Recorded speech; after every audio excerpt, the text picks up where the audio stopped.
The test is in 4-part, Part 1, Part 2, Part 3, and Part 4. Now look at Part 1.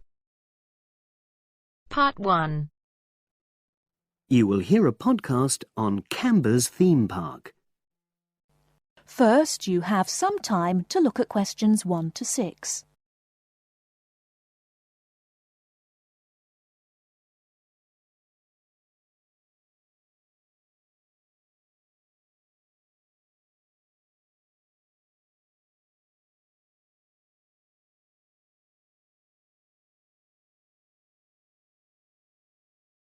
You should answer the questions as you listen, because you will not hear the recording a second time. Listen carefully and answer questions 1 to 6.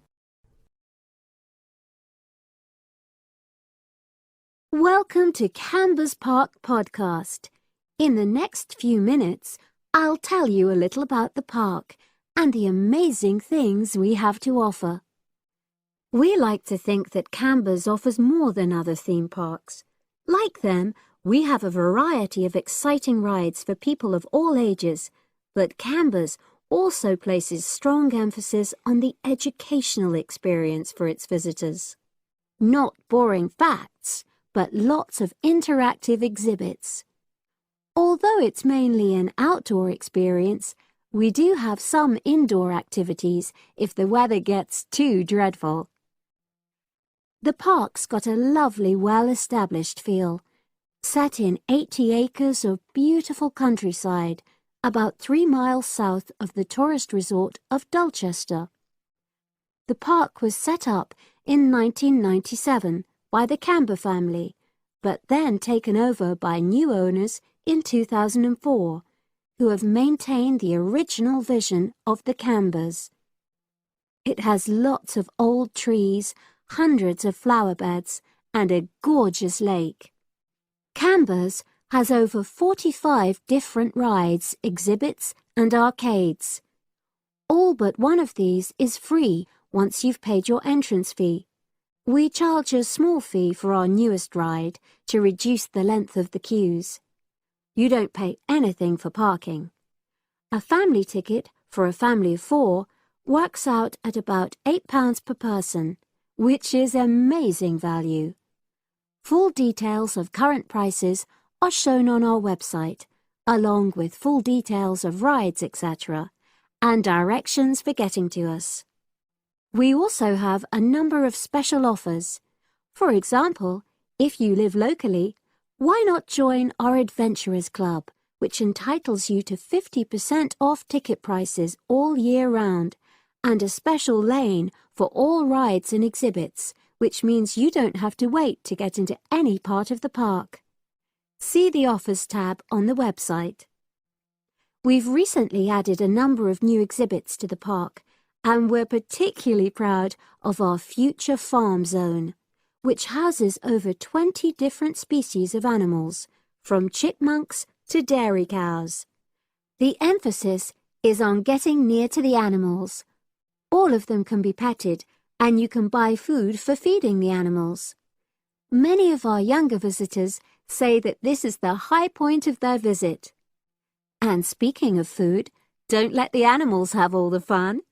We have a total of 7 different catering outlets on the site.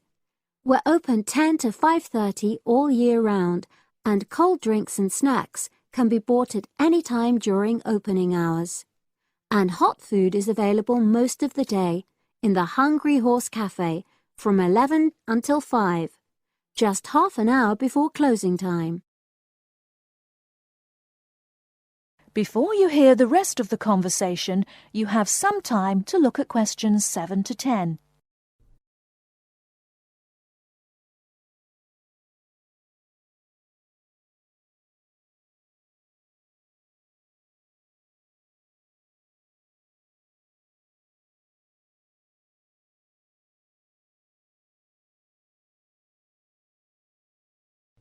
Now listen and answer questions 7 to 10. Now we want all our visitors to have an exciting time when they come to the park, but our first priority must be safety. Parents and guardians know their children's behaviour and capabilities, but here at the park we have set certain conditions for each of the rides to ensure that all visitors get the maximum enjoyment out of the experience and feel secure at all times. There are 4 major rides at the park. Our newest ride is the River Adventure, which is designed to reproduce the experience of whitewater rafting. No amount of protective clothing would make any difference, so only go on this ride if you're prepared to get wet. Children under 8 can go on this ride, but all under 16s must have an adult with them. Not all of our rides are designed for thrills and spills. Our Jungle Gym roller coaster is a gentler version of the classic Loop-the-Loop, specially created for whole family enjoyment, from the smallest children to elderly grandparents, suitable for all levels of disability and health conditions. Carriages have comfortable seating for up to 8 people with safety belts for each passenger, which must be worn at all times. Sit back and enjoy the scenery. One of the best established and most popular of Canberra's rides is the massive swoop slide. Whiz down the polished vertical slide 9 meters in height and scream to your heart's content. There are no age or height restrictions. Be careful though, you must have on long trousers so you won't get any speed burns.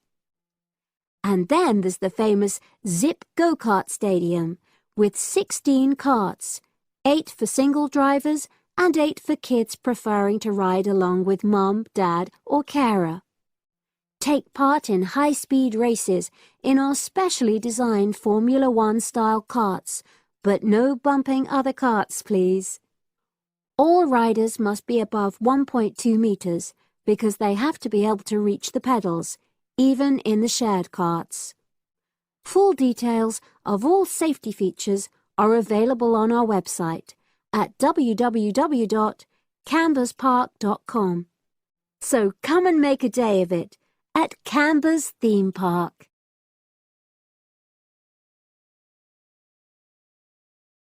That is the end of part 1. You now have half a minute to check your answers.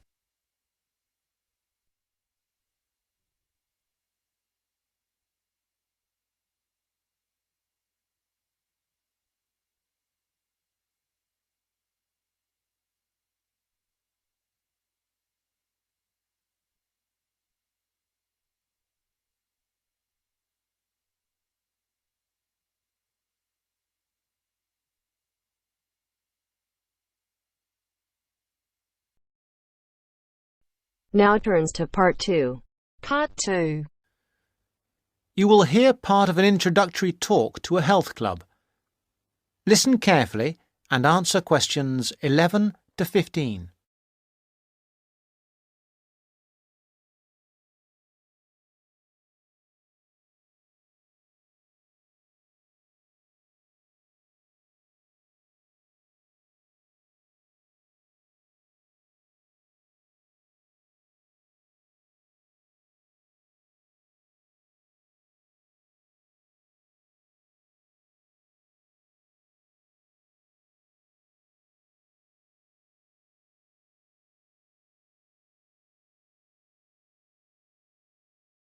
Good morning, everybody. I'd like to welcome you to Rose's Health Club, which is part of the nationwide Rose Group of Health and Fitness Centres.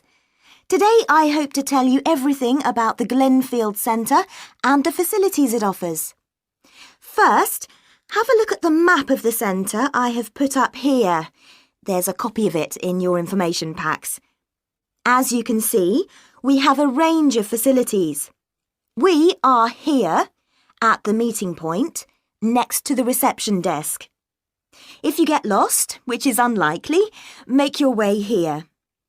The main feature of the health club is, of course, the swimming pool. This is a 25-metre pool divided into 3 or 4 lanes. Access to the pool is normally through the changing rooms for obvious reasons. To get to these, Bear left as you come through reception, and as you follow the corridor, they are the 2 doors immediately to your right. First the female changing room, then the men's. If you follow the corridor right to the back of the building, you'll find one of our most popular features, 3 state-of-the-art squash courts. We keep them in very good condition, so if you're keen on that sport, I'm sure you'll appreciate the quality. Right then, I'm sure what many of you are thinking of joining for is access to the gym facilities and activities like yoga. We've got lots of space for this, and these are all situated on the left-hand side of the main corridor, opposite the changing rooms and squash courts. At the far end, you'll find the fixed and free weights room. There are lots of fixed weights machines, and you'll also find exercise bikes and rowing machines. Next to that, directly opposite the changing rooms, there's access to our sports hall. This is where yoga classes, martial arts, circuit training and other classes take place. We even have badminton and table tennis sometimes. OK, moving on from the sports, there are 2 other things to point out.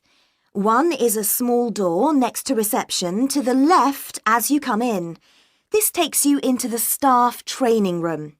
This is important because you'll know where to find us in an emergency, and it doubles as a first aid room in those circumstances.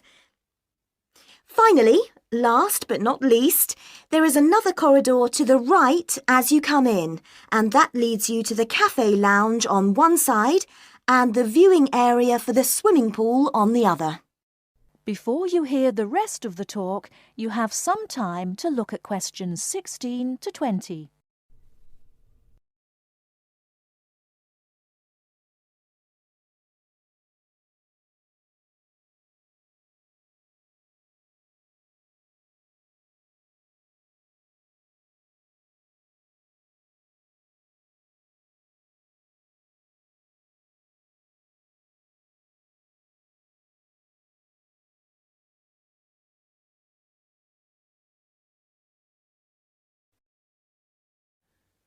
Now answer questions 16 to 20.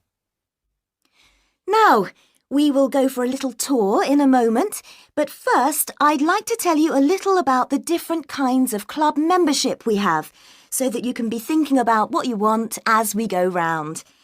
We first of all have the Anytime membership. Anytime is the complete go-as-you-please membership. This entitles you to full use of all the facilities during all opening hours, and we're open every day from 5 a.m. till midnight. This costs £850 per year, though there are some discounts which I will tell you about in a moment. Don't forget that the Rose Group is a nationwide group, and this membership also entitles you to the full use of the group's other 250 clubs around the country. The Free Time membership is an off-peak membership. This entitles you to use of the facilities between 10 a.m. in the morning and 3 p.m. in the afternoon. Also, you can use the facilities at any time at weekends. This costs £500. Note that you will still have access to a personal trainer under this membership scheme. Finally, a standard membership costs £400 and is a weekday membership really, especially suitable for retired people who can come during the week. There is also a children's membership scheme. Children can join this scheme if they are between 15 and 18 years old. Please note that children of less than 15 can't come to the club without an adult, and they can't take sessions on the sunbed. Not that young people usually want to use a sunbed anyway. The children's schemes are all half price, that is 50% for each child or young person in the scheme. People who live outside the area can have a discount of up to 50%, but this has to be arranged specially with the general manager. If that is of interest to any of you, let me know and I will fix up an appointment for you. Now, let's go on our tour. That is the end of part 2. You now have half a minute to check your answers.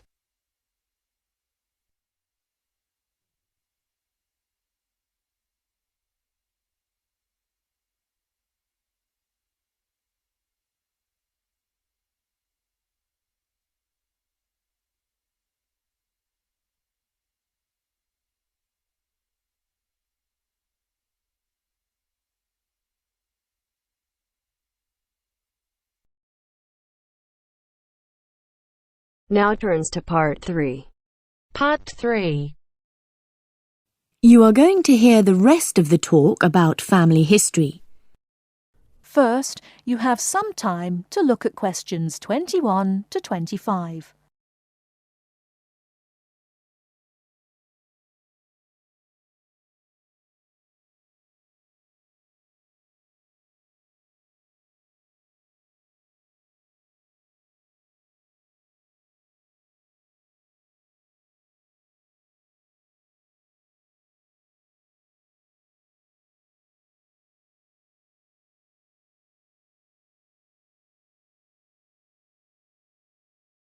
Now listen carefully and answer questions 21 to 25.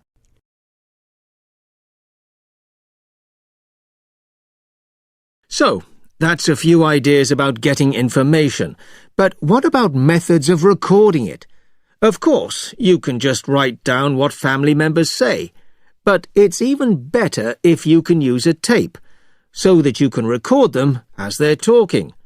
Then you don't have to worry too much about making mistakes. You'll always be able to listen to it again. But whatever method you do use to record information, remember that it's very important to make a note of exactly how you got it. So, if you are using tape, always start the recording by saying the date and the place, as well as the name of the person you're interviewing. So, apart from people's memories, where else can you find information? Well, there are all sorts of documents, and they can be extremely useful. People keep lots of kinds of documents in the home, like photos or letters or diaries or birth certificates. And some people keep things from newspapers, like obituaries. Obituaries are announcements of a person's death, and they usually contain a lot of detail about that individual, like address, occupation, date of death, as well as the names and ages of the widow or widower and the dead person's children. So, be creative. Look around your home or the home of your relatives for any items that might contain clues, such as these about your family history. Okay? Before you hear the rest of the talk, you have some time to look at questions 26 to 30.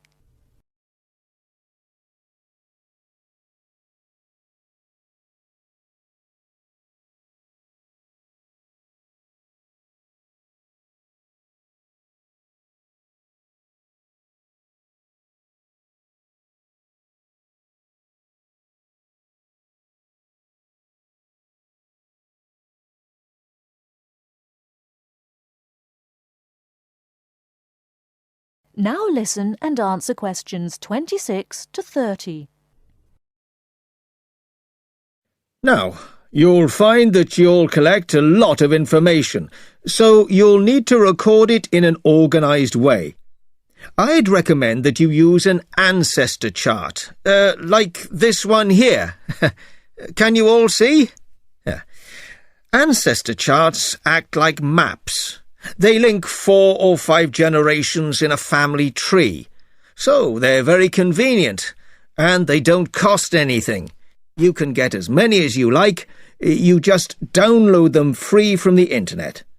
Then you fill them out as you go along, and for each individual you record all the key information next to their full name. It's very convenient.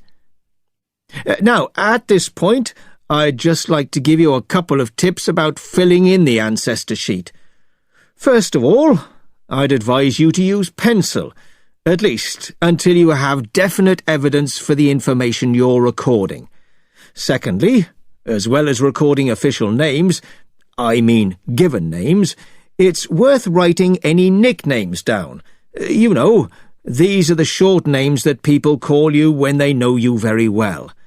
And you can show them by using quotation marks. That's ancestor charts then. They really do save a lot of work. Now, before I show you how to go about confirming the information you've collected... That is the end of part 3. You now have half a minute to check your answers.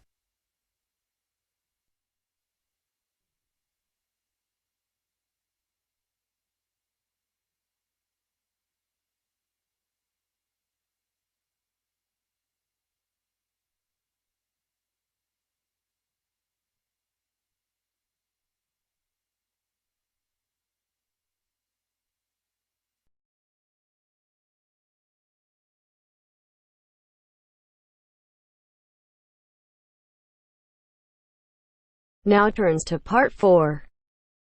Part 4. Today I'm going to talk about my end-of-year project. First, you have some time to look at questions 31 to 40.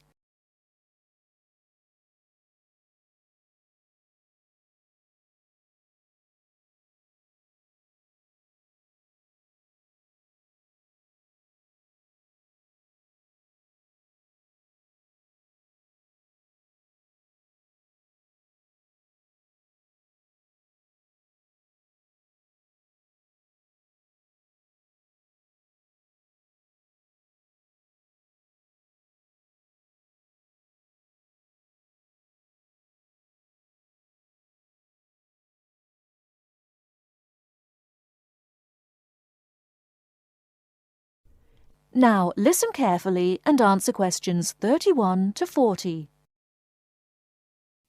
Good morning. Today I'm going to talk about my end-of-year project. I wanted to find out why men and women tend to perform at different levels in particular sports. Let me start by explaining why I chose this subject.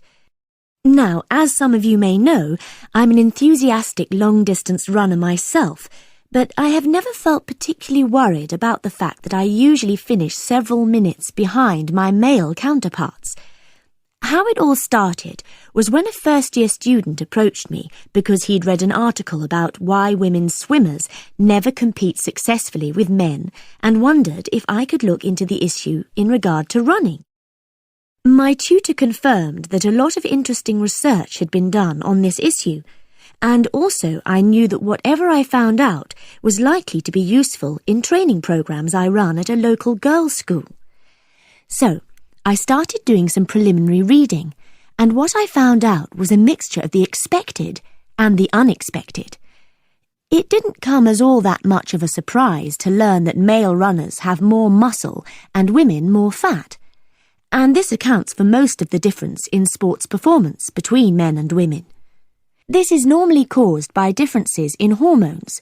A male hormone, testosterone, builds muscle, whereas a female hormone, estrogen, causes fat to accumulate. Of course, this was something that we learnt about very early on in sports science. But then I began reading about the nature of muscle, and this is where I found something that did surprise me. Men and women have exactly the same type of muscle fibers, which means that they are capable of fuel burning at the same rate. I was also reading some very interesting research on differences between the average height of men and women. We all know, of course, that men are much taller on average than women, but what this means is that women actually work much harder because they have to take a lot more strides to cover the same distance. I hadn't understood that before I read this research. So, I set up my own small-scale research project to investigate some of these points and a few others. I asked for men and women volunteers from the University Running Club, and I timed their speed in a race. Then I worked out proportions by dividing a person's running time by their height. And what I found was that by this measure, men were only slightly ahead of the women. For my second experiment, I put weights on the men's shoulders, so that the men and women would have the same height-to-weight ratio. I found that under these conditions, the women actually ran faster than the men. In my last experiment, I decided to look at what is called elasticity by measuring how high the men and women could jump, and I found that my male and female participants had equal levels of jump power. That is the end of part 4. You now have half a minute to check your answers.